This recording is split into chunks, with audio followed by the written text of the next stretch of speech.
Data means repetitive things, nothing new can ever happen in data. Consciousness means it is a memoryless intelligence, intelligence beyond memory. Aren't we denying ourselves the fundamental nature of life itself simply because our instruments are not up to the mark? As you already said, and everybody will agree, that human mechanism right now is the most sophisticated piece of technology on the planet. So should we not learn to use it? You cannot slap one meaning from your mind upon a limitless possibility which is the very basis of our existence. So this is what is the fundamental mistake, that we are trying to take a piece of our psychological process and trying to understand what is consciousness, whether it is death, coma, anesthesia. In my understanding and my experience of things, they are not very different. It is just different levels of profoundness of the same thing. When you become completely unawake, that means you're dead.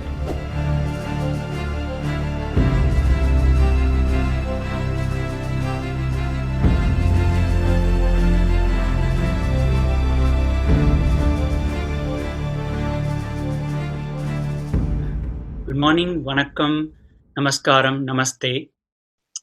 My name is Bala Subramaniam, and here we are for a very exciting session with very interesting and also exciting personalities. So it'll be a great session, I think, and something close to my heart as well.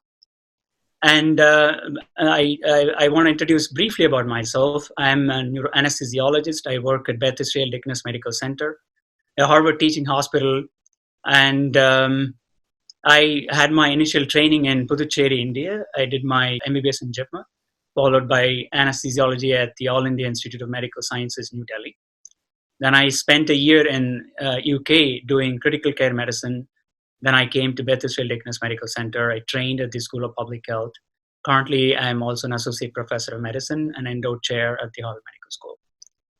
It is my privilege to introduce Stephen Laureys, a Belgian neurologist.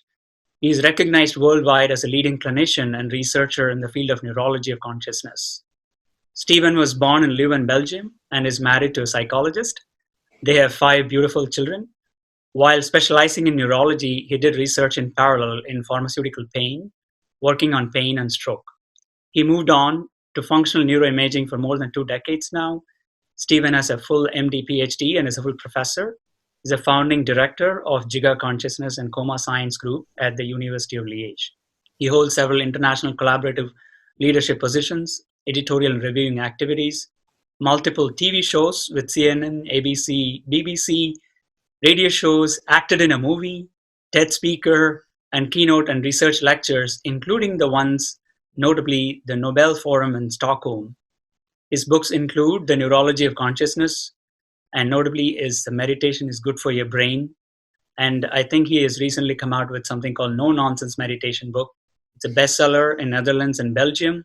I find him as a very impressive personality who is in his quest for consciousness scientifically, and he also is a meditator. So it is my pleasure to introduce him. Stephen? Thank you so much, Bala, for this wonderful introduction. Too flattering. All right, Stephen, you want to say why you wanted the title to be Mind and Brain? Because that's what drives me. I think as a teenager, like many, I think asking these questions about what am I doing here in this universe, these big questions. And I'm so happy that I made my job out of that terribly difficult question about what is consciousness. And then to translate that knowledge into our clinical activities as a neurologist, and in particular trying to care better for the damaged brains. But actually, the more I learn about the brain and the mind, I think the more I'm just fascinating, and I look at it with marvel. And it's incredible how much actually we ignore about the mind and the brain. Right. So, Guru, are these one and the same? Mind and brain? Well, in the yogic sciences, we do not accord the kind of significance that modern physiology accords to the brain. We see brain just as body. It is just body, it is one more aspect of the body. But mind, or what we are referring to as mind, the English word mind is not specific, it's kind of too general. Normally, we identify four parts to what we now talking about as mind. The moment you use the English language, you kind of speaking, when it comes to anything internal, we are talking in more generalities, not specific. So if you want specifics, well, we identify something called as buddhi, which is the intellect, which I feel largely in modern societies, they are considering intellect as mind.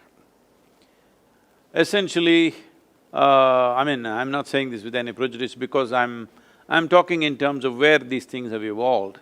The European culture has recognized intellect as mind. In the yogic sciences, we see intellect only as an instrument of survival, which functions on the basis of the limited data that we have gathered through our sensory perceptions. Intellect is quite a useless thing if you do not have data. If there is no data, intellect cannot function. So intellect is very much like why today your phone has an intellect of its own. Yes, it has data and it can use it. If it doesn't yet have, I don't know what… you're shaking your head, Stephen, I think you're using a bad phone.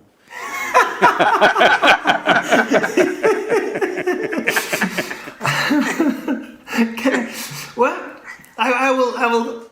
You still are Nokia, I think. I think even the best iPhone is still quite stupid, isn't it? It has no subjective experience. So because we talk about artificial intelligence and machine learning and…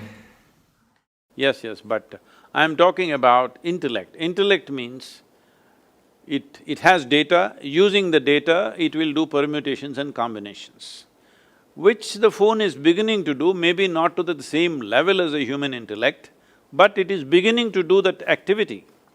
Even among human beings, not every human being is able to process the same amount of data and with the same complexity and sophistication. So, well, you have the brain of a monk, but you must also have a brain of a politician, and then you would know what I'm talking about. It's classified. But… No, these days they are smart, it's not like old times, okay? So, I'm saying this intellectual process is being generally spoken of as mind. That's not how we look at it. We see intellect is called buddhi, which is essentially functioning out of limited data that it has gathered. Largely conscious data. Sometimes it accesses data which is not very conscious, but largely it functions only out of conscious data. You will see if somebody is having little trouble remembering something, suddenly intellect goes helpless for a period of time. I can't remember this means there is nothing I can do about it. Though unconsciously that memory is still there, just because you are not able to retrieve it, intellect feels helpless for that little bit of time. So this is called as buddhi. The next dimension of intelligence, or I'm using the word intelligence instead of mind so that there is a distinction in language. The next dimension of intelligence is referred to as ahankara. This means, there are many ways to look at it, people usually say it's ego, but essentially it's identity. Because the way you are identified, that is the way your intellect will function.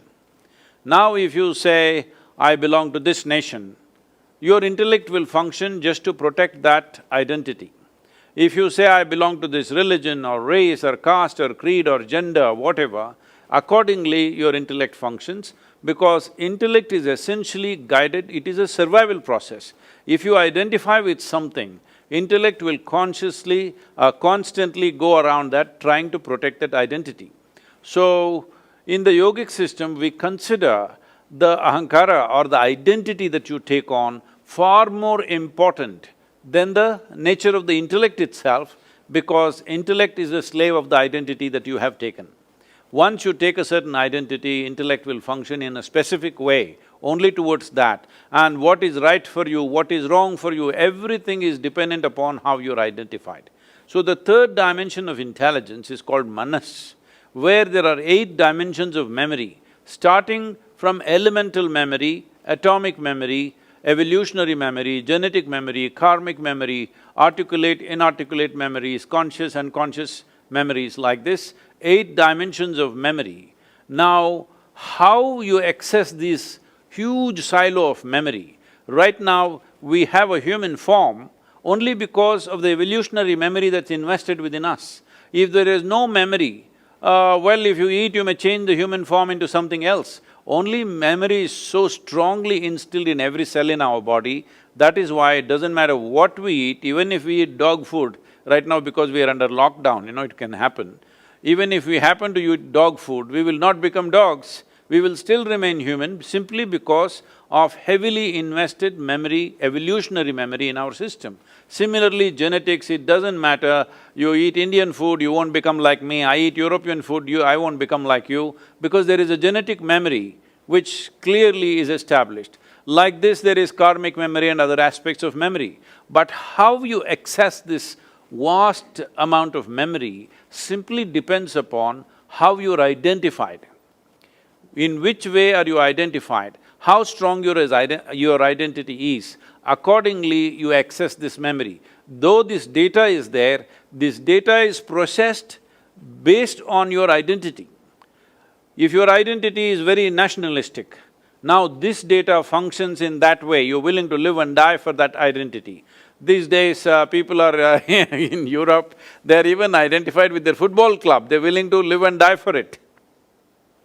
So it may look ridiculous for somebody else, but football club is more than a nation for someone else, it's more than a religion, it's more than a race or whatever else which anyway people are willing to live and die for.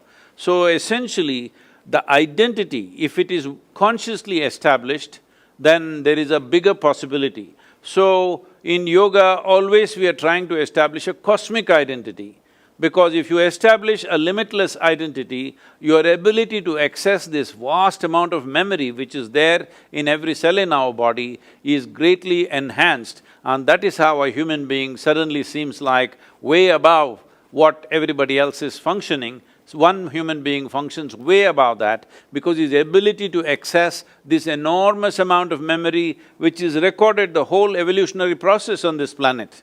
The very development of life on this planet is living within us, but can you access it or not is the only question.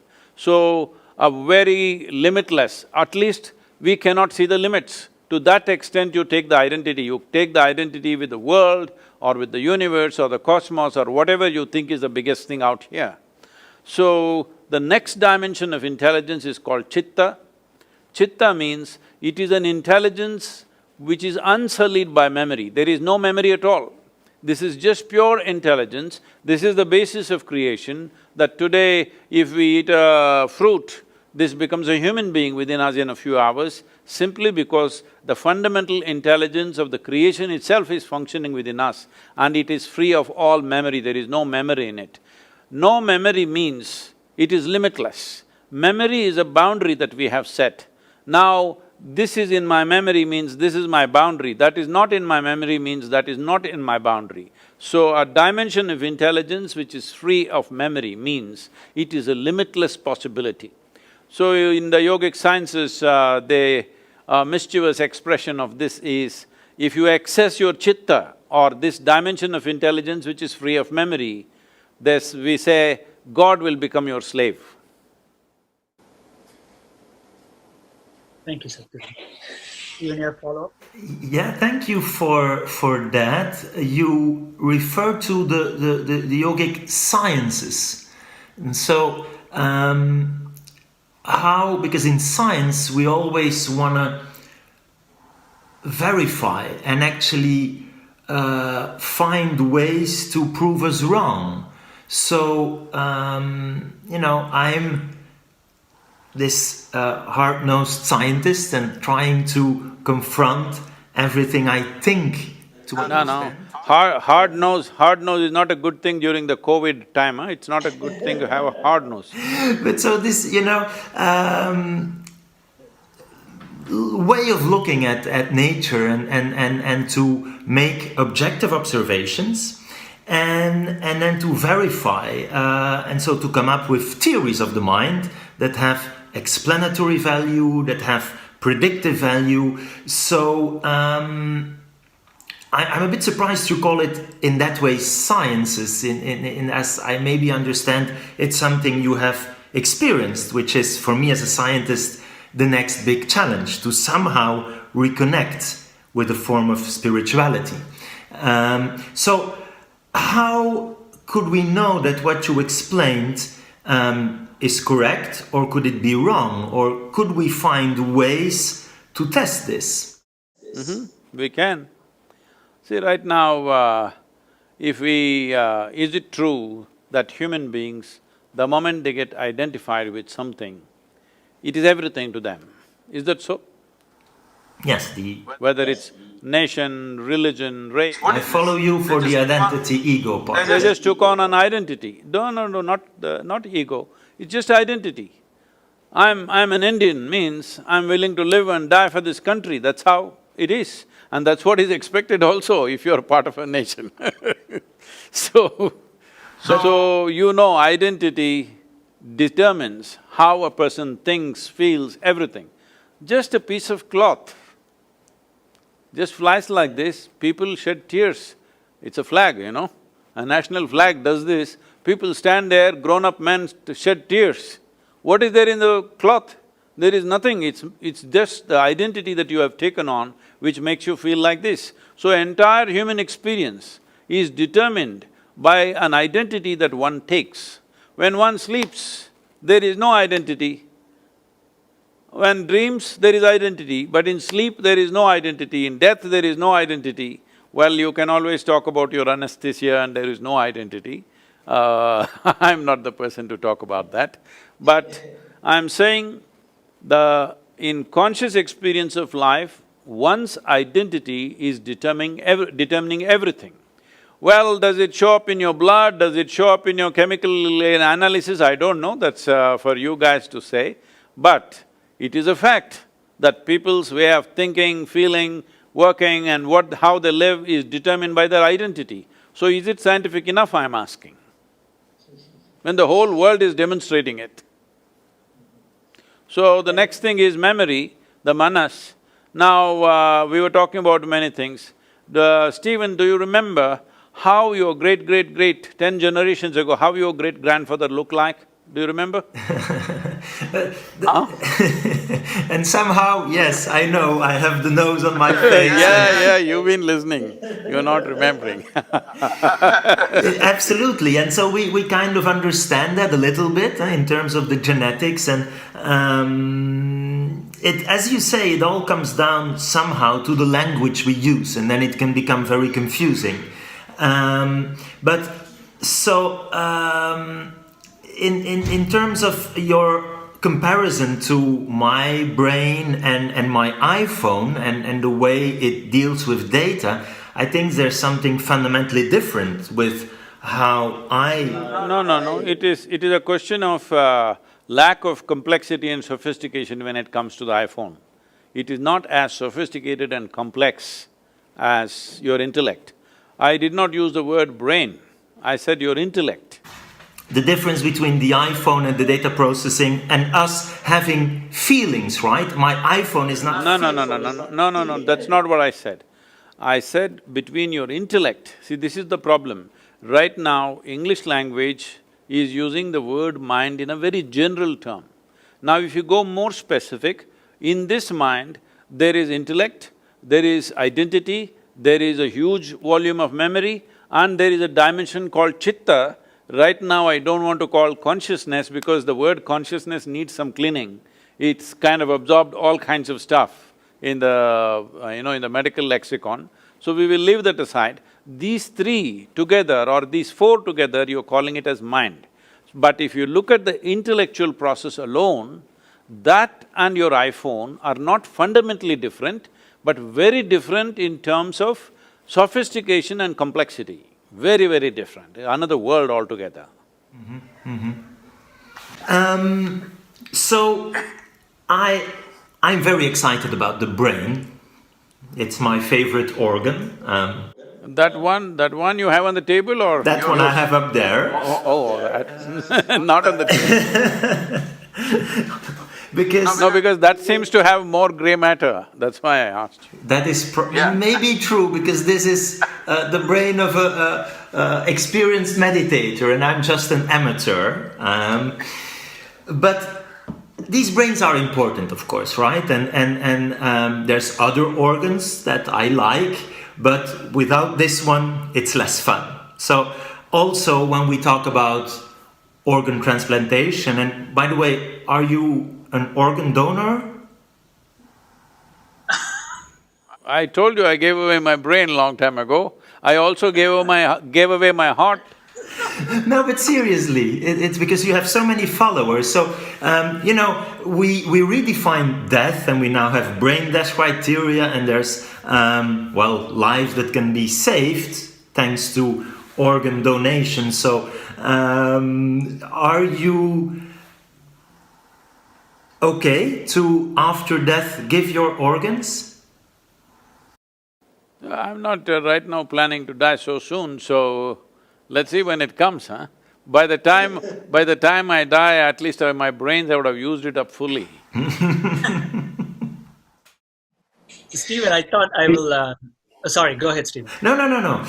So I think that the example of transplantation is of course interesting in a sense that it shows kind of the importance of the brain, right? Because you can replace nearly every organ, and we can now indeed even replace the heart, and it would still fundamentally not change the way you think and feel and perceive emotions. But of course, for the brain, it's different. So there is something special about this organ, and there we shouldn't be too arrogant when it comes to the big question of consciousness and explaining thoughts and perception and emotions. We just have a terribly hard time to go from something material, that is this brain, and to this very first-person subjective experience.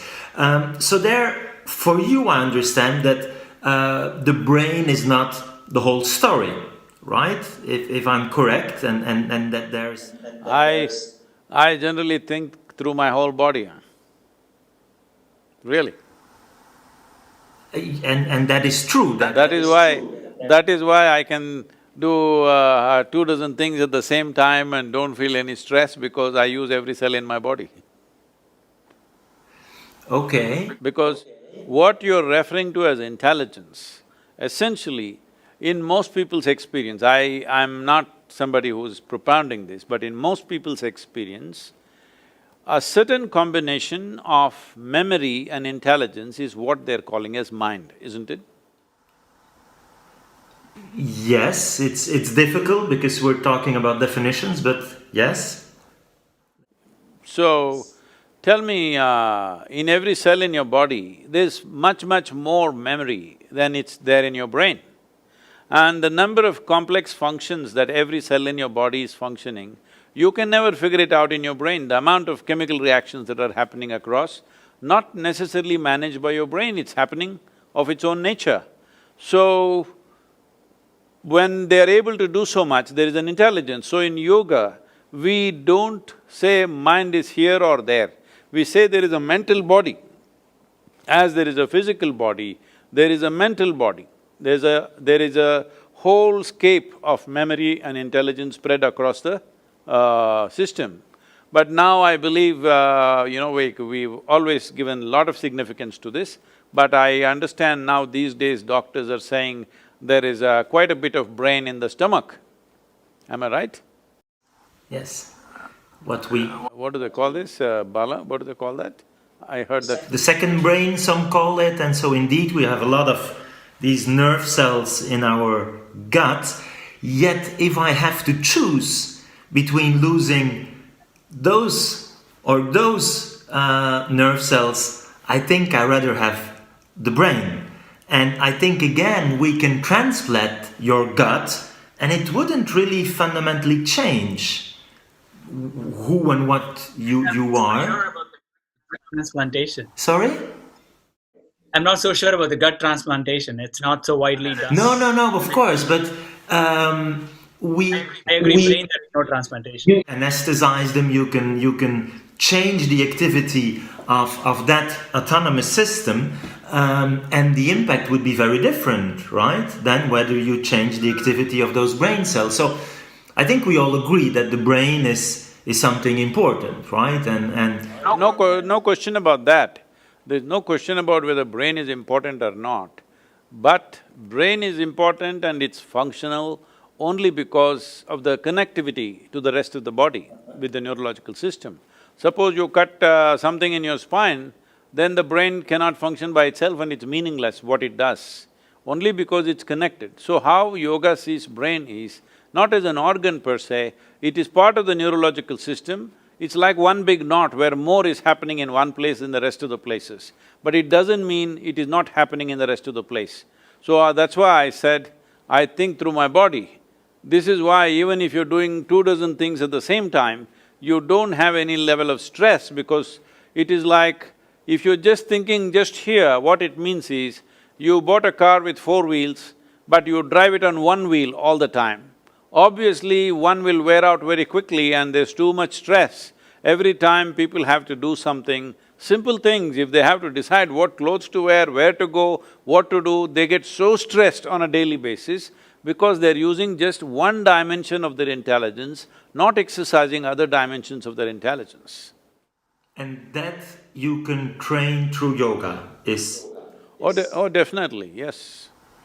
And I'm, as I said, struggling to understand consciousness, and again, we shouldn't be too arrogant. It's to me one of the big mysteries for science to solve, right? With this objective scientific method.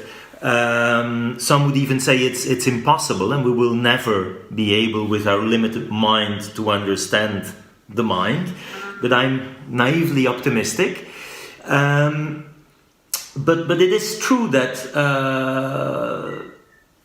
as you said repeatedly, maybe we should be more emphasizing the experience, right? And that is why I'm listening to these athletes of the mind and these traditions, being your tradition or Buddhism or… and I think we have, first of all, considered consciousness as a taboo. It was just impossible when I started in the 90s even to find money to study consciousness, and that is finally changing, but still. And next, maybe now we're too excited because we have these machines, functional MRI, and we can, 3D print brains and look at how parts of the brain light up and so on and so forth. But maybe we ignore a little bit too much the phenomenology. So when I have these Buddhist monks in my machine and they talk about these different levels of consciousness, and you just mentioned something like pure consciousness or intelligence, for me it's very, very difficult because I never had that experience, right? And so I think I should… No, what you're saying is… No, what you're saying is, it is difficult for me because it's not there in my memory. That's exactly what I said. If something is not in your memory, your intellect is helpless about that aspect of life. So how will it come into your memory unless it has come into your experience? What is red, blue, yellow has come into your experience. That is why it's in your memory, otherwise it wouldn't be there in your memory. If you see a certain kind of food, certain kind of drink, certain kind of situation, you know what it is only because it's there in your memory, otherwise you wouldn't know. So right now, something that is not yet in your memory, you are trying to sort it out in your intellect. That's never going to happen. It is not that you will never be able to figure this, that's not the point. You will never be able to figure it with the kind of instruments that you're using right now. First instrument that you're using is intellect, and all other instruments, whatever scientific stuff in your lab, this is all products of intellect. They all function only from data. So data means repetitive things, nothing new can ever happen in data. Consciousness means it is a memoryless intelligence, intelligence beyond memory. Unfortunately, because of the type of modern education that we have, we are making people misunderstand that memory is intelligence. You know, if you read a textbook and keep it in your gut and you go to the examination hall and puke it on the paper, you will be first rank, all right? Simply because you have memory.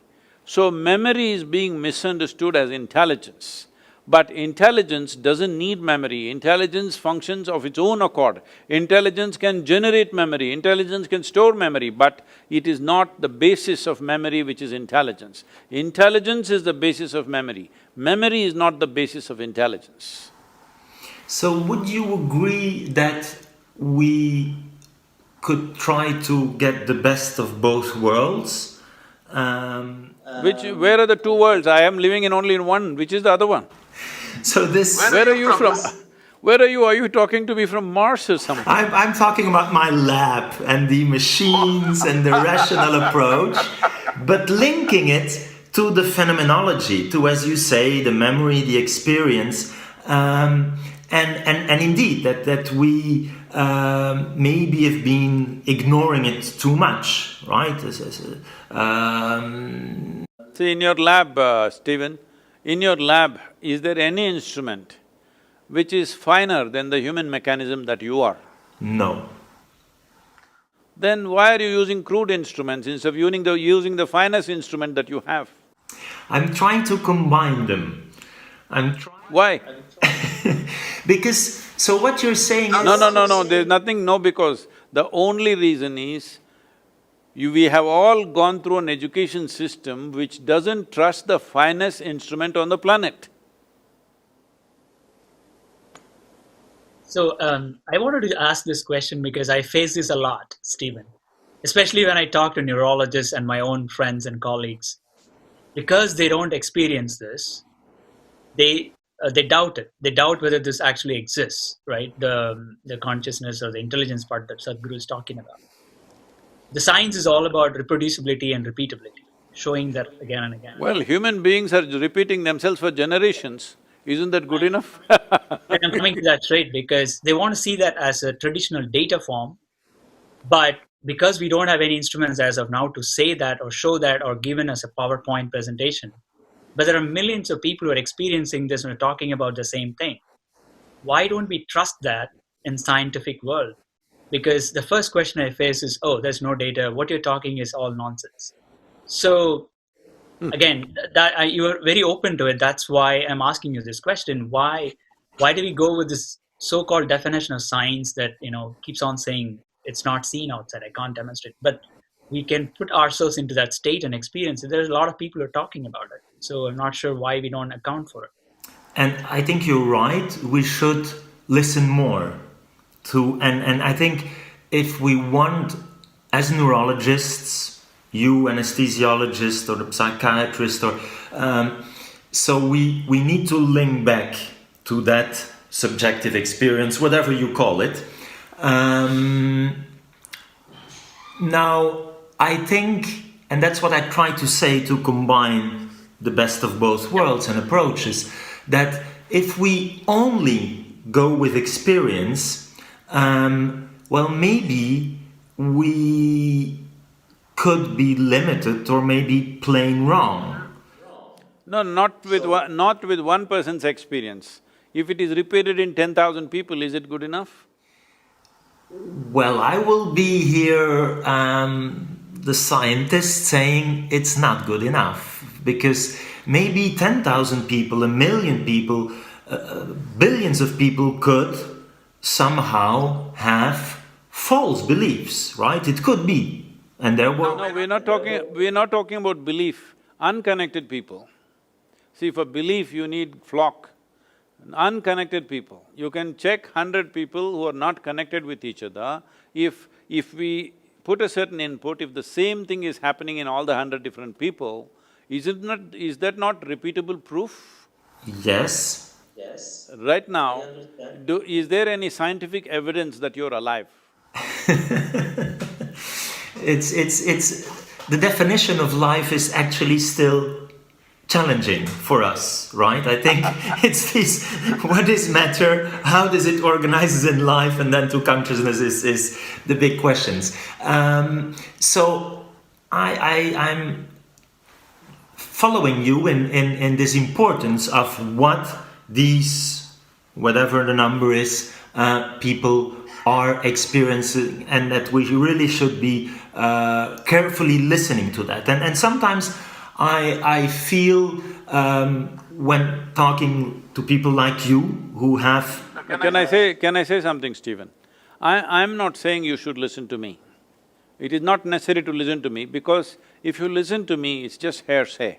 I'm saying something. It may be a bloody lie, who knows, all right?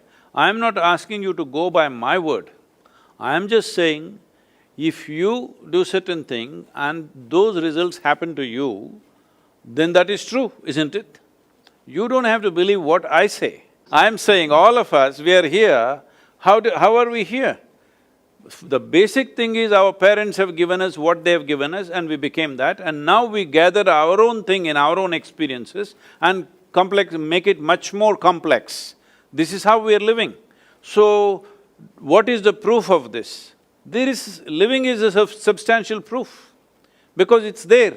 It's been repeated for million generations, so it can't be questioned. So right now, the instruments that you have in the lab, whatever you said 90s, the instrument that you had in 90s and the instruments that you have now, are they very different, more sophisticated? They're better, they always get better. They're always getting better. So even today what you're using, definitely not good enough instruments, maybe in another 20 years they'll get much better. So I'm saying, aren't we denying ourselves the fundamental nature of life itself simply because our instruments are not up to the mark? As you already said, and everybody will agree, that human mechanism right now is the most sophisticated piece of technology on the planet. So should we not learn to use it beyond our thought, beyond our emotion, beyond our identities, beyond our prejudices? If you learn to use it, then this will clearly tell us what is what, because this is the most competent machine that's out here. Yes, and yet I'm trying to imagine a world where we would all be SadhGurus, right? Imagine… You're talking about a very competitive world for me. It's your word. So, I chose at one point in my life not to become neither a priest or a guru or a philosopher, but a scientist, and then to use that as a medical doctor. And I'm still happy with that choice, because I do think, and I believe you will agree, that the scientific knowledge and the technology and modern medicine has really incredibly improved our quality of life and our life expectancy, and that's very important to appreciate. So I am very happy that there are these scientists and that we have the technological advances, but at the same time I think we should try to find some and reconnect to the spirituality or the pure experience, as you say. Would you agree with that, that it's this kind of balance? See, it is like this, if you take a motorcycle mechanic, he's very good with the motorcycles, let's say. But now you ask him to fix a computer, well, he can use his screwdriver and open the cover. Beyond that, he doesn't know a thing about it, all right? This is just like this. Objective sciences are like this. It is always 1 + 1 is 2. That's the only way objectivity can work. You cannot say 1 + 1 is 11 also, forget about a million. all right? You cannot say that because this is the nature of objectivity. And our objectivity is coming from our intellectual process. Intellectual process, as again I said already, it's coming from memory. So memory cannot be fudged. If you fudge the memory, it's a mess. I remember this is one and this is one. And now I put these two things together and say this is two. Now this has a memory basis. If I fudge this, then my intellect becomes useless, all right? So intellect is handling one aspect of our life, which essentially we call it as self-preservation. For our self-preservation, our intellect is vital. Without it, we cannot function. Right now, all the things that you said, it has improved our life expectancy, it enhanced our life in so many ways. No, it has not enhanced the quality of our life at all. It has only enhanced the comfort and convenience levels in the world and definitely life expectancy. All this is definitely self-preservation, isn't it? It's survival process. So when it comes to self-preservation, our intellect is vital. Without this one functioning, you cannot survive in this world.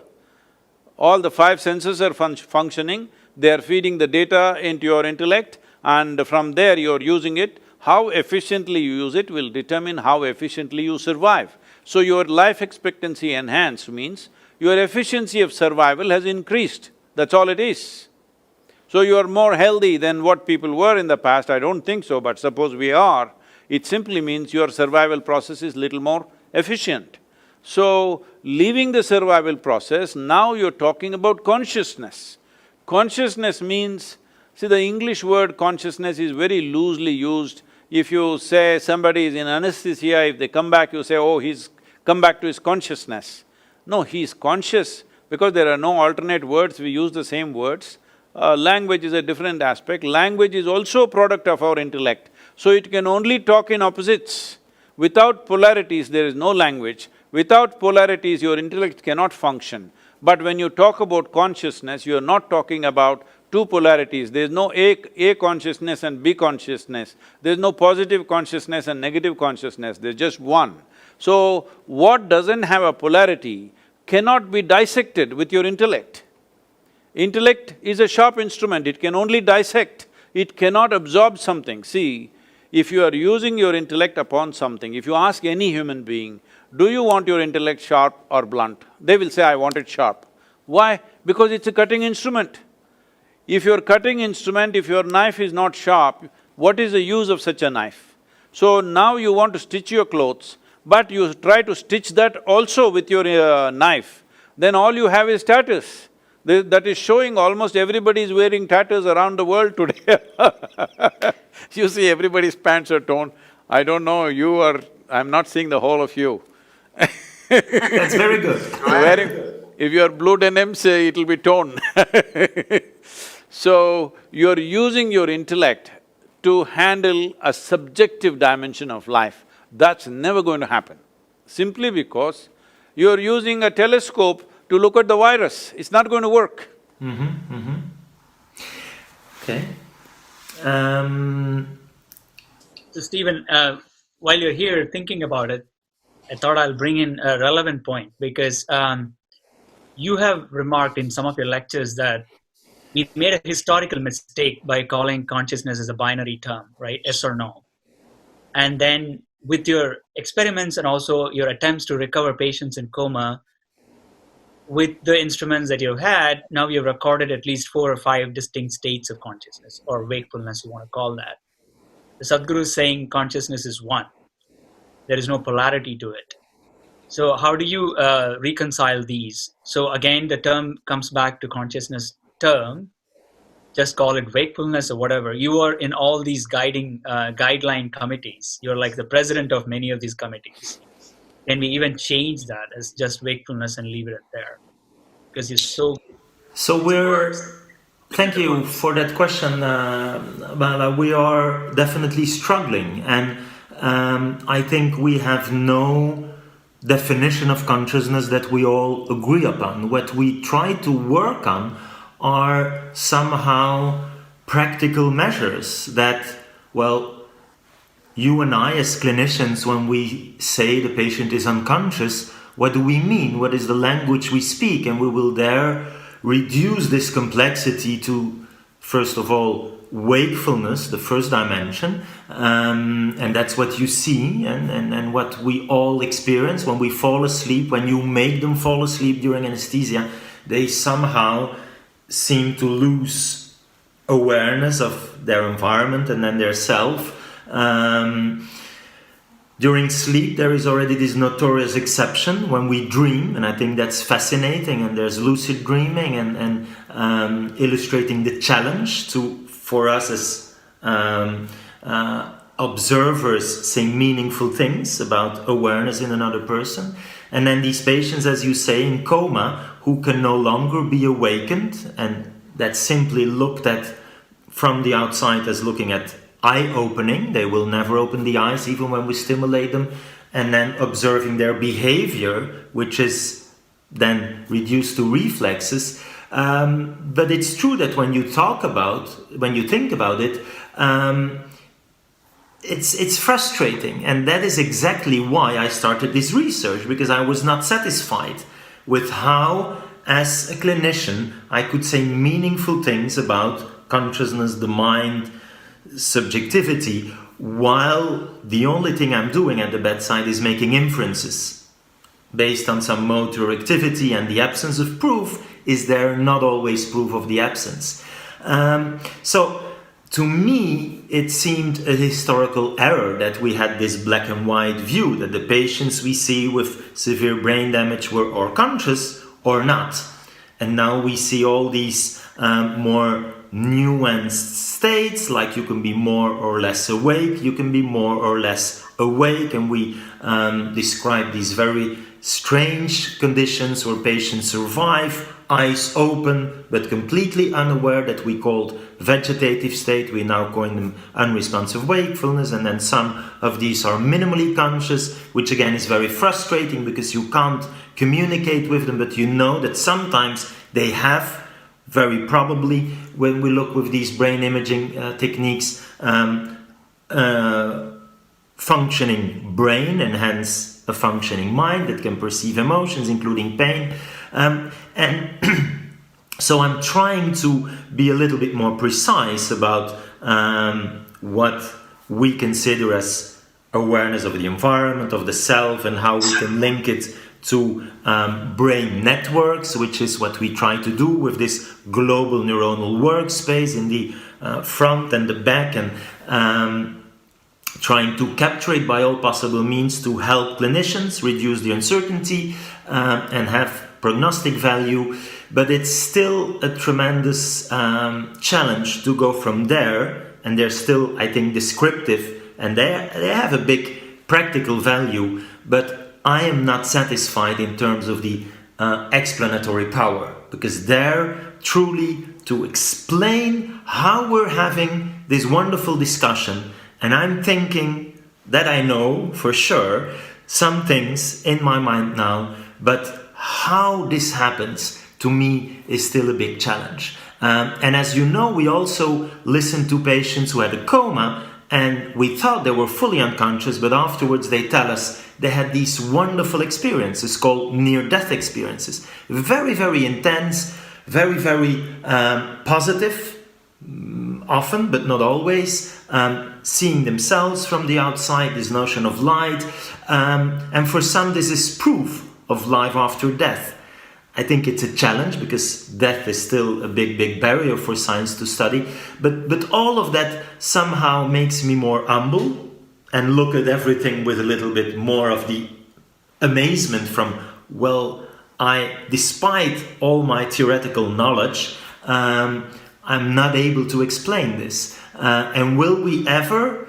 Well, there to me, it seems very interesting that the scientific community links to this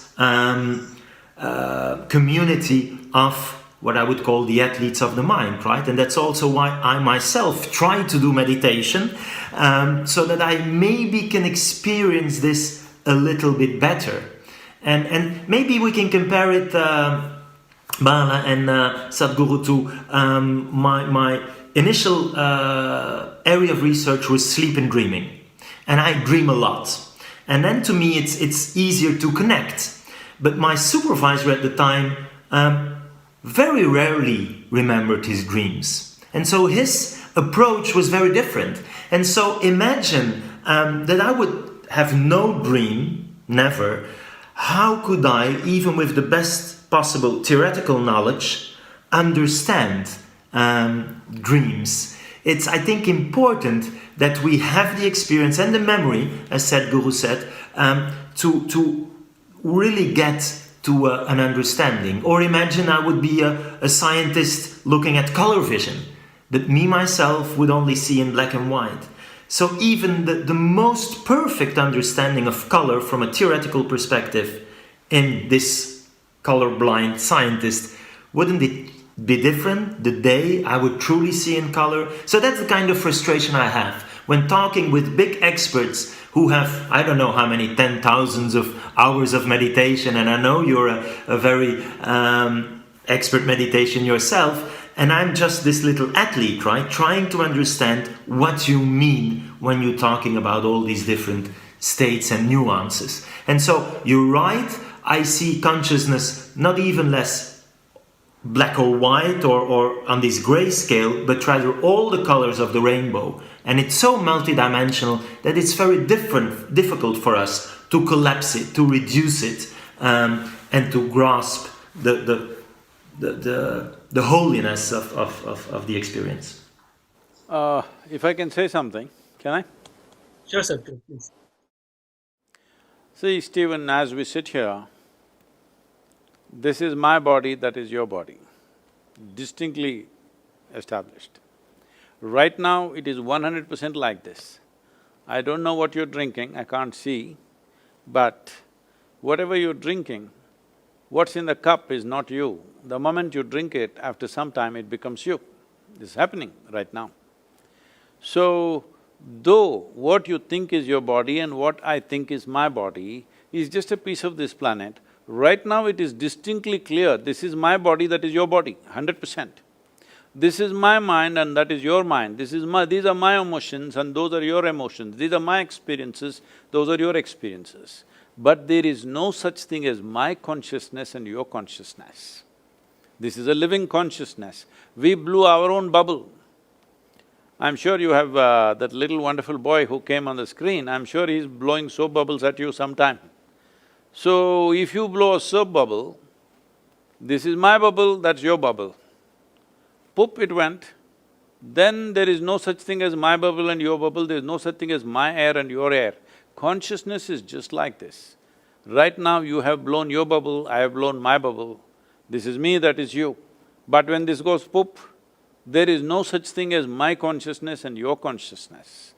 It is just that we are holding a certain amount of, if you want to call it as consciousness, I would prefer to call it as life, because the word consciousness, as you are speaking, I'm seeing that even last time when we spoke to all Bala's friends, what I see is wakefulness and consciousness, there is no clear distinction in medical terminology.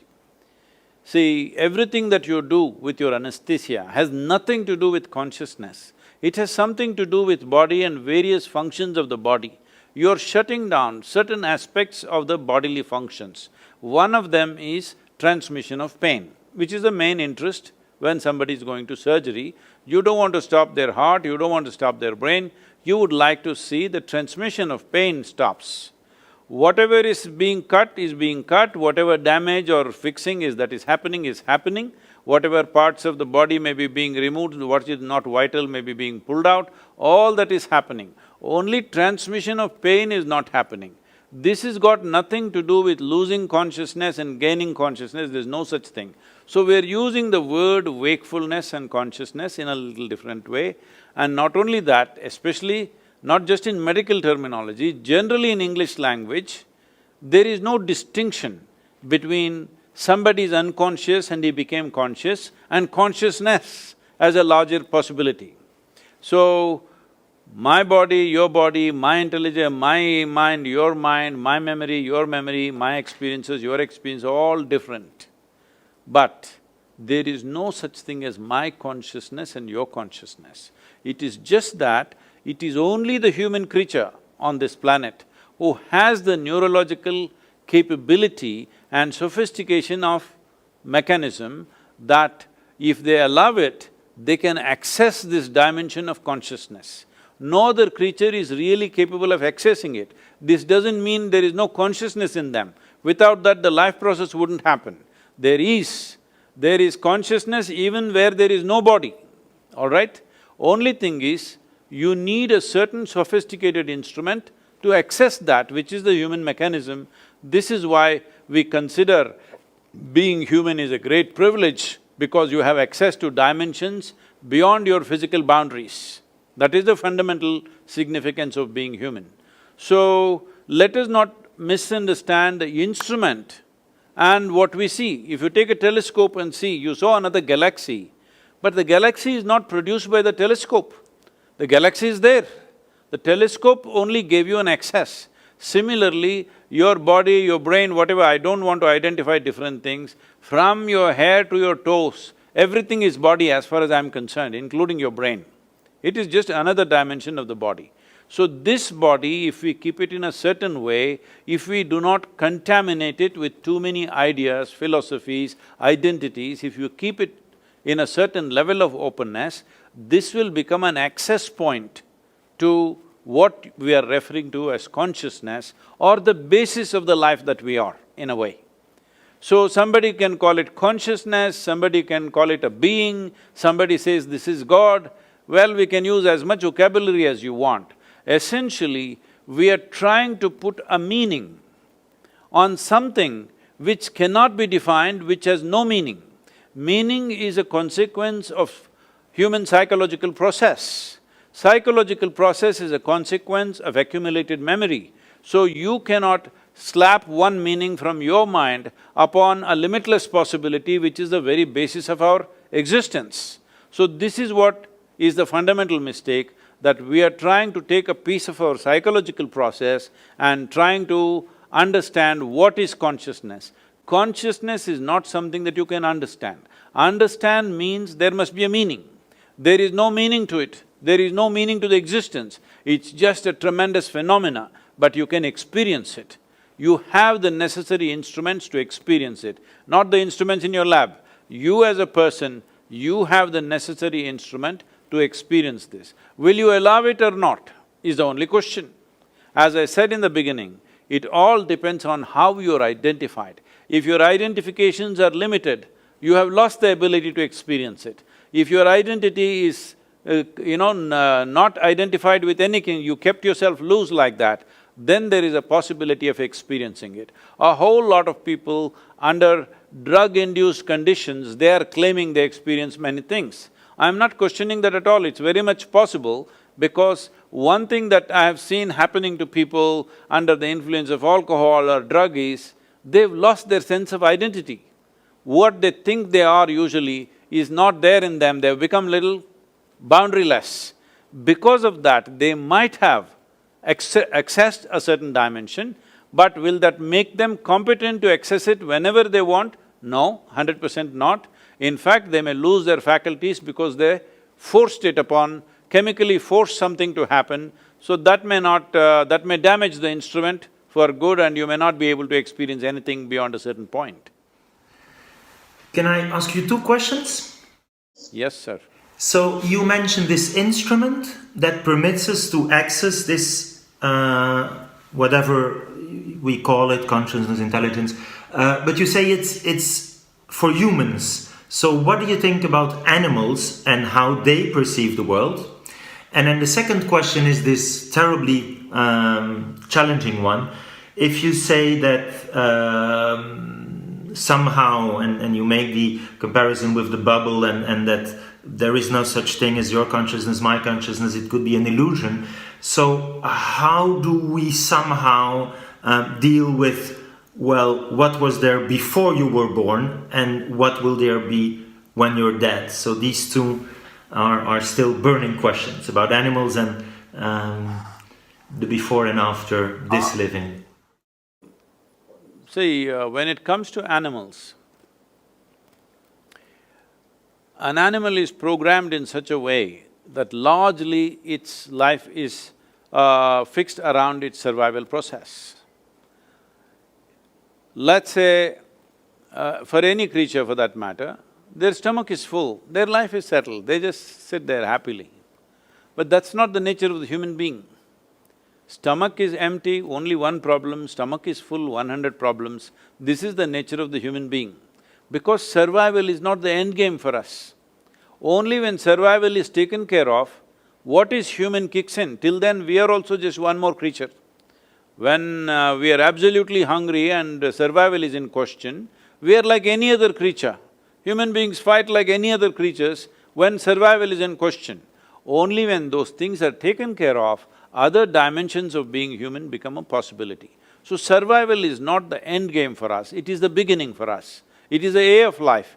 But for all other creatures, survival is the end game for us. But even among them, certain creatures are far more capable of accessing or at least being sensitive. I wouldn't say accessing, they're little more sensitive to consciousness. Wherever there is consciousness, certain creatures behave in a certain way. In India, in the yogic culture, in the Indian mysticism, everywhere you see there will be a cobra, always. Simply because we've always seen wherever there is a little bit of, access to consciousness, these creatures somehow sense it and they arrive. What makes them sense it? One thing I'm guessing, this is not a certain science for me, I'm just guessing because they're stone deaf. I think they're super alert and in some other sense, they're very, very alert. This is a fact, this has been checked by a few people. See, for example, a cobra in southern India, it has no ears at all, no hearing mechanism, so it has got the whole body to the ground and literally ear to the ground, So, if there is going to be an earthquake in California, which is literally 12 hours away, that means almost on the opposite side of the planet, if there's going to be an earthquake in the next 2 days or 3 days, this cobra will start behaving in a certain way. If you observe it carefully, if you have mastered that observation sufficiently, you can clearly tell that there is going to be an earthquake in approximately this kind of latitude. There are people who can do that. By simply observing the serpent, how it behaves, they say, there is going to be this kind of movement in some part of the planet.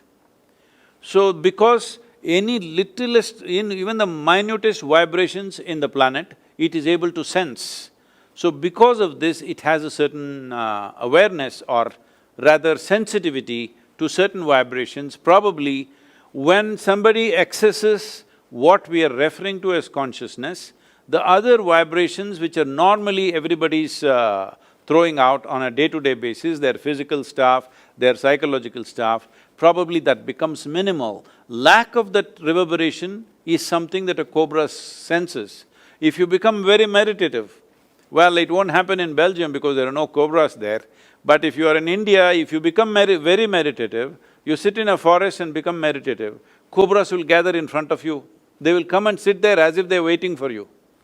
This is my personal experience any number of times, and this will be vouched for by any number of yogis in the tradition always, because they're able to sense that lack of vibration in the person. When the vibrations become very minimal or very fine, somehow they're drawn to that. I feel, for a variety of reasons, because in my experience, I don't want to go into the detail now, but in my experience, all venomous creatures, those which create venom in their system, all of them are able to sense this. Probably, I'm just doing guesswork here, it's just guesswork. See, some creature generates venom within itself as an evolutionary process, probably because in some way his physical features and things are such that without a deadly venom, he wouldn't have survived. He is constantly threatened. So, because he's feeling so threatened, it's also true in human beings. Those who are feeling always threatened, they will carry a lot of venom within themselves. So looking at human behavior, I'm just guessing, maybe in the evolutionary process, because they don't have limbs, let us say the snakes don't have limbs, they don't have the same capabilities that other creatures have, So they might have developed venom over a period of time because otherwise they wouldn't have survived, otherwise they wouldn't have got food to eat, everything around them moves faster. But still they manage to hunt and live only because of the venom that they carry. All venomous creatures, I've noticed this with bees, the honeybees, the way they behave around me, many times I've noticed is very strange. In the beginning when it happened, I couldn't believe how these insects seem to be sensing something which nobody else, human beings don't know most of the time, but they're able to see it. I've generally noticed this with all venomous creatures because to generate that venom, there is some special process going on within them. From what I hear from other scientists and people who are working in the field, they are saying venom is one of the most complex proteins that are produced on the planet, and today for various neurological ailments, the experiments are going on how venom could be a solution in the future because, in my personal experience, consuming venom has done miracles to me in terms of rejuvenating my body and doing things with myself in so many different ways. If you are… I don't know if you and Bala are not aware of this, there are certain type of yogis who always carry these mountain scorpions which are almost like 9 inches long in a box. Once in a way, they will decide when, they will take a sting from the scorpion, your whole neurological system will jangle, it'll go for 24 hours to 48 hours. It won't let you sleep, it will just keep you up. And between pain and pleasure, there is very little distinction. Once the neurological system gets tangled, like jangled in a certain way, you can make it into pain, you can make it into pleasure consciously. So they will cry, they will laugh, they will cry, they will laugh, they will go through this for whole 24 to 48 hours because they are using the venom to just shake up the whole neurological system. So having said that, somewhere certain creatures have little more access to these things. They may not have access to consciousness, but where there is access to consciousness, they're able to sense that. In my understanding, or I would rather say my presumption, is that they're able to mark out those creatures or those bodies who are least amount of reverberations in them.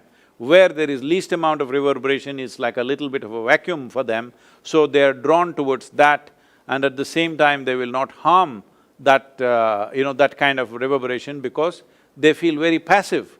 Like, I don't know, right now in the video as I was watching it, there is a video where I'm holding a king cobra, not by the head, but in the body. It is not a pet cobra or something. We've just caught it 2-3 days before that is being filmed there. And king cobra, if it bites you, you have 6 to 8 minutes to live, that's it. It has enough venom to kill an elephant, but it will not bite. It all depends, if you show a little anxiety, it'll bite you. If you are just absolutely calm, it will not touch you because it's going by the reverb that you generate.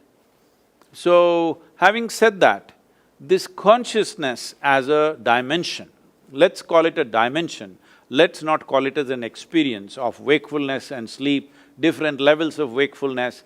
Well, even when you're awake, not everybody is awake to the same extent, isn't it?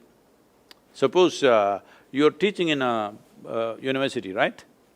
Do you find all the students awake at to the same level? When I teach, yes, hyper-vigilant.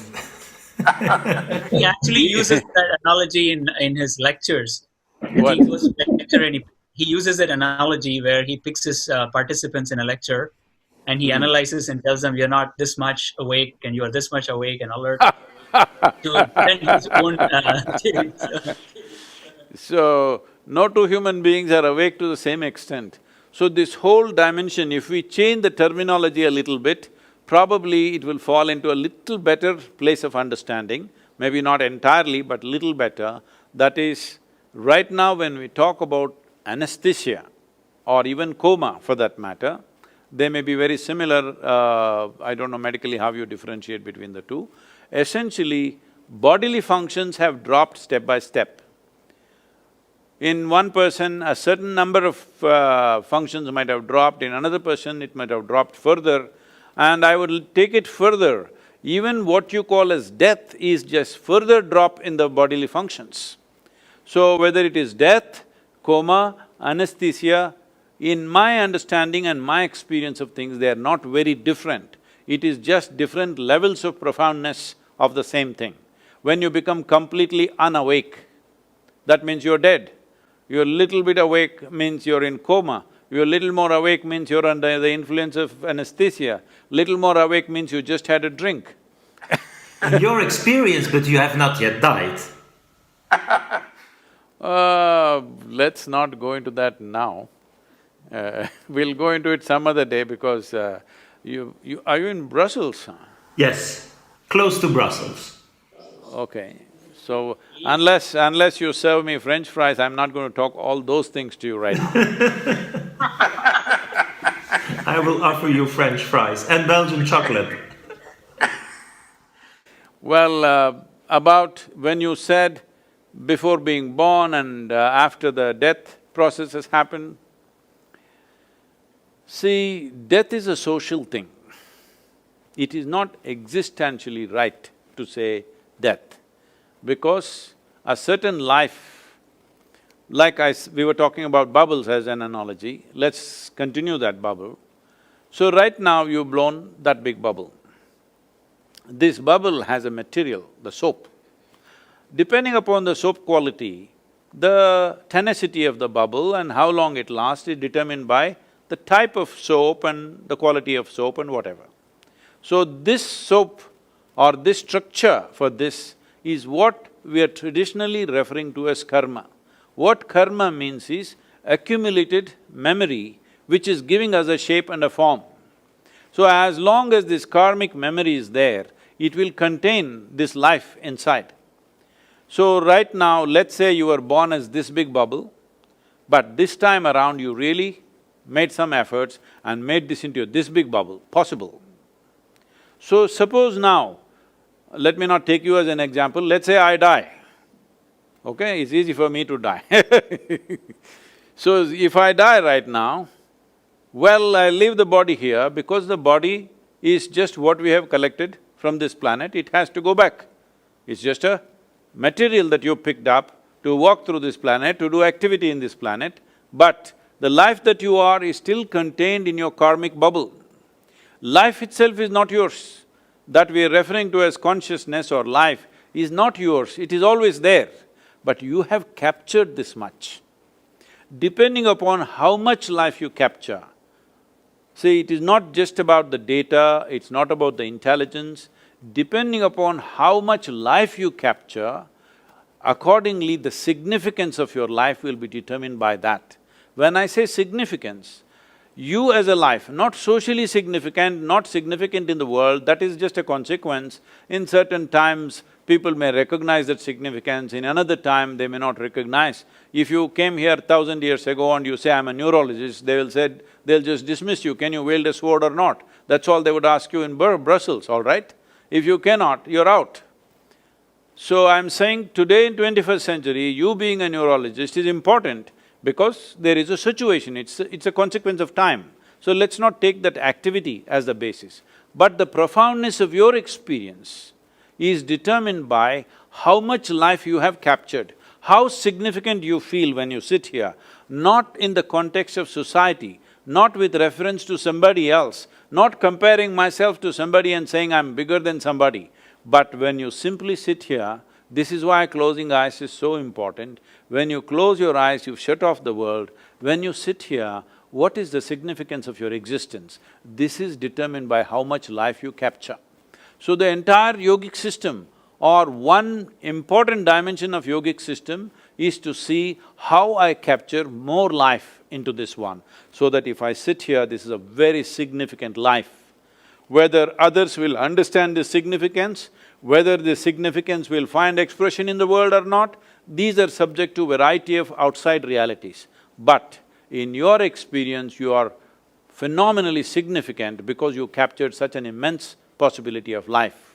So once this happens, now it is held together by this karmic bubble, or let us say it's a kind of a software. Most of the software may be gathered unconsciously, but it is a certain kind of software which holds this together. Even if we die, the body gets left here, discerning mind goes with the body, rest of the information, and this is already there. But now because there is no discerning mind, this bubble cannot go where it wants to go. Now, it will just go by its tendencies. It's very beautifully described. In the yogic culture, we call these tendencies as vasanas. The word vasana literally means smell. So it depends what kind of smell it has. Accordingly, it gets drawn to certain things, accordingly it will draw certain things towards itself, depending upon how vibrant this karma is, accordingly it stays in a limbo for that kind of period. If it is already become very feeble, it will try to find another form, physical form.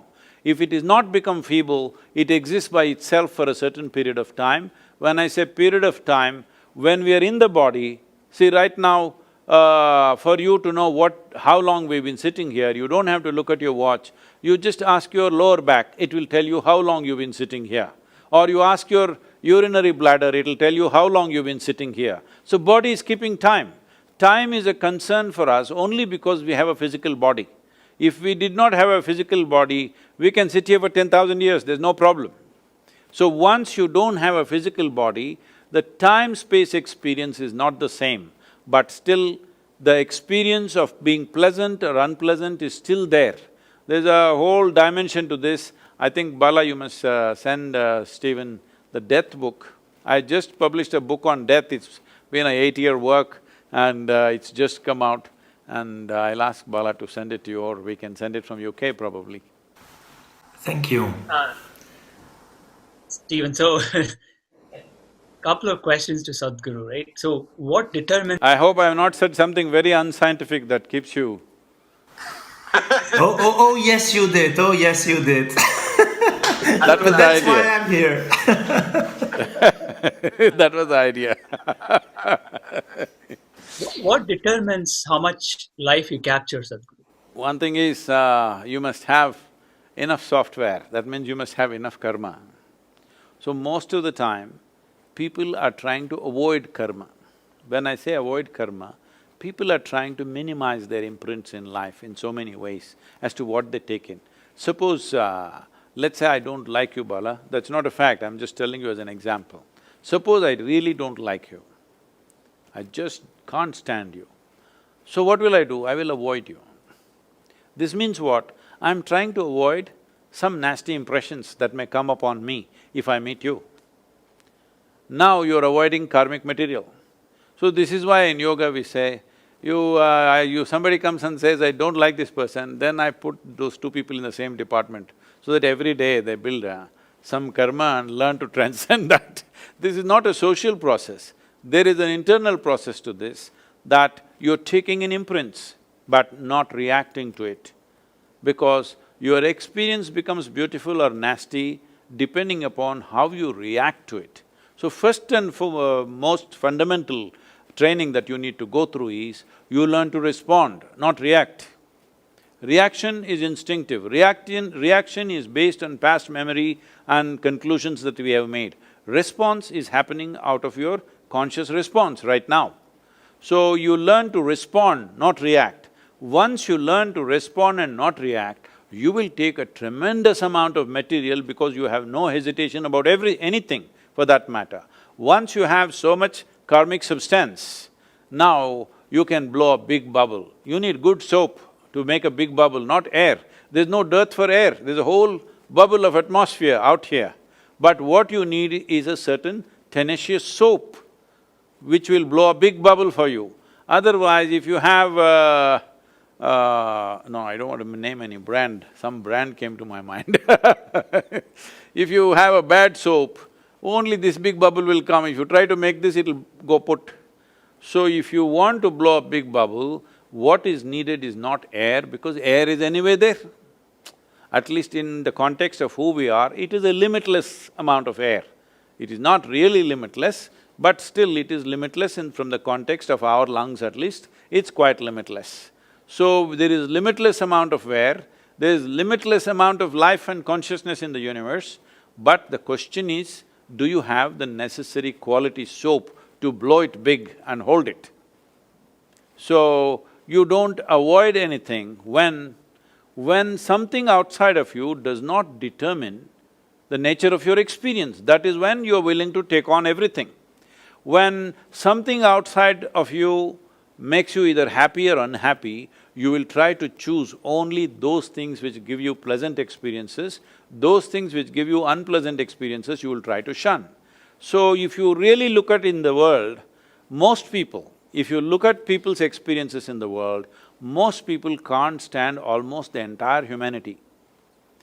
Their neighbor means must stop there only. Friend means still here, but he must stop here. If he crosses this line, there'll be trouble. Well, a spouse means here. If they cross that, there'll be trouble. A child means here, but if he crosses that, that also will be trouble. I'm saying for everybody there is a boundary. If they cross that boundary, there is trouble. So in a way, if you really look at it, actually nobody is 100% okay with anybody. So this is the fundamental thing we need to change. People are trying to teach this in roundabout ways. They're saying you must love everybody, you tried, it doesn't work. People say you must be compassionate, be this, be that. All you're trying to do is that you are not in a state of reaction, but you will consciously respond. Or in other words, you want to make your experience of life so pleasant within yourself, no matter who comes, how nasty they are, it will not cause nasty experiences within you. Once you have this insurance that somebody else and something else, either a person or a situation, cannot soar the experience of who you are, only then you're truly open to every kind of experience. Now you have a super soap. You can blow a very big bubble. But can I ask something? Yes, sir. Is that… so you would advise somehow that meditation can help us blow a bigger bubble? See, once again, this is a very vague term in English language. When you say meditation, if somebody sits here with eyes closed, in English language we say, he's meditating. But with eyes closed, we can do many things. We can do japa, tapa, dharana, dhyana, samadhi, shunya, samyama. Or you may just, as you know, in the universities, they have mastered the art of sleeping in vertical postures. No, no, not in your class, no. So they may be horizontal in your programs. So it's true that then it becomes… the term meditation becomes kind of meaningless, is what you say, because it stands for… It is not specific, it's generally saying something. So, let us say you're chanting something. People say that's also meditation. No, that's called japa. Japa, if you do it in another form, the same chanting, it's called tapa, because tapa is used to generate heat in the body. What you were talking about Tibetan monks, most of them are doing tapa because they're using it in a certain way to generate heat in the system, because if you generate a certain kind of prana or life energy in a certain form which is called as samat prana, if you generate that, body generates enormous amount of heat. And this heat is not just as temperature, it's called ushna. It activates a certain level of perception, it makes you very healthy, it will allow you to live with very minimal amount of food and water. All these capabilities will come because your samat prana or samana prana is high. That is what generally they are trying to do, they are trying to do tapa. So that is… you want to call that meditation? No, it is tapa. If you do the same thing with a different tilt to it, it becomes japa. If you do dharana, that means you're focused on something, you're concentrating on something, that's called dharana. So if there is you and there is something else, an object, and you're very well focused and you and the object are connected, that means it is dharana. So you were so focused, one of you disappeared, either you disappeared or the object of focus disappeared. It is either just the object or just you, it is merged into one in your experience. Then we call this dhyana. Suppose both disappeared, the observer and that which is observed both disappeared and there's an explosion of energy, this we called as dhyana. Samadhi is called something else and… that is called samadhi. And further samyama, there are various other aspects like this, so I don't want to go into all that stuff. But fundamentally, The word meditation is not saying anything particular. So if we have to put a definition to that, what I would say is, meditation is a certain quality, it is not an act. It is not an act that you perform. It's like fragrance of a flower. The fragrance is a consequence, but because today the world humanity has become so goal-oriented, they want the consequence. They're always aiming towards the consequence. No, you cannot create the consequence. If you do the process properly, consequence happens. Right now, we have eaten well, we are breathing and everything is fine, so life is happening. In a way, our experience of life is a consequence. We are alive because of a consequence of various processes that we are doing right. If you do any of those things wrong, the consequence of experience of life will not be there. So similarly, meditation is a consequence, it is a quality, it cannot be done, but it can be made to happen. If you cultivate your body, if you cultivate your thought process, if you cultivate your emotion and your energies to a certain level of maturity, you become meditative. It is not like in the morning, evening you do meditate, not like that. You become meditative as a quality, you carry it with you. So, if we want to further technically define this, essentially I would say, because I'm assuming meditation means dhyana, it is an assumption, because somewhere you have to fix it, otherwise it is all over the place. If you call it as dhyana, that means if you sit here, in your experience clearly, the body is here, your mind is here, what is you is somewhere else. These three clear, distinct identities. That means there is a distinct separation or space between what is you and what you have gathered in your life. Once this space is there, this is the end of suffering. Because there are only two kinds of suffering in human life, physical suffering and mental suffering. Once there is a distance between you and the body, between you and the mind, this is the end of suffering. Once there is no fear of suffering, that is when you will naturally access what we are referring to as consciousness or chitta, because now you have no fear of suffering. Once there is no fear of suffering, you are willing to climb any peak. It's only the fear of suffering which curtails a human being. Once this possibility of suffering is taken away from you, you would also like to go and see how hell looks, what hell looks like, because anyway you cannot suffer. Actually, Gautama said this. When people were all talking about going to heaven, attaining to this, he said, you say in heaven everything is wonderful, what will I do there? In hell everybody is suffering, let me go there and see what I can do, because anyway I cannot suffer. So once there is no fear of suffering, you walk full stride in your life. Otherwise, no matter how adventurous people think they are only half a step all the time, because the fear of suffering is always lurking in their minds. And SadhGuru, do you think that the patients I see in my consultation who are suffering, they have migraine, headaches, anxiety, depression, that they could benefit from meditation, and as now is very popular in Western countries, this mindfulness techniques?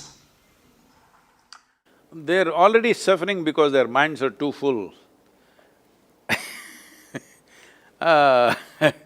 They need to come to some sense of abandon, you know.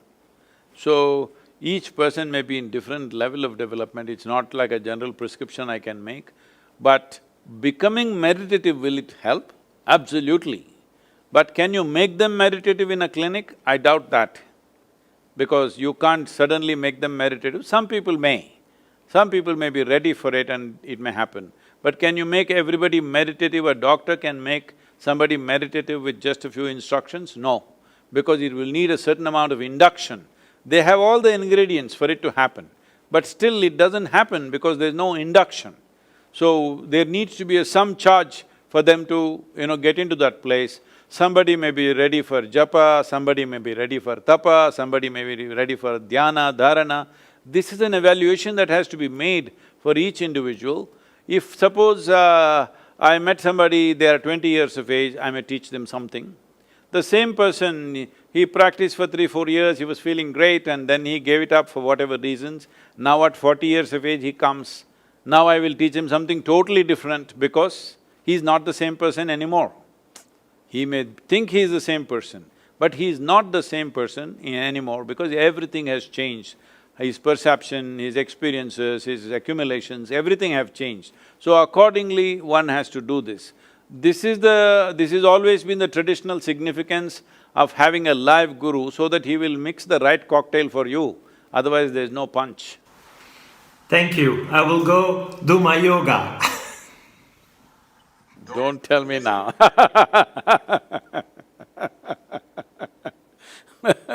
There's been a very fascinating discussion. I can go on and on. I have so many burning questions, but I think it's been more than an hour and a half. So I'd like to wrap up. At least one thing I'd like to see you, Stephen, do is at least bring into discussion about using the term wakefulness as a way of different levels of wakefulness in your practice and in neurology world, and then leave consciousness out completely. And that way, probably you can explain so many things in your lab and what you're finding and how you have been successful in restoring some of the comatose patients back to their normal lives. So thank you so much for doing your work and also being open to explore this aspect with SadhGuru and us. It's just, there's so much more. He's an ocean by himself. As your lab machines improve, one day you may be able to raise the dead, huh? Because it's just another level of wakefulness and sleep. Like my favorite philosopher says, James Bond, never say never. I didn't think you're English, huh? Married to a Canadian psychologist. After the Brexit, you must change your philosopher, okay? Thank you so much. Stephen. Thank you so much. Bala, thank you very much.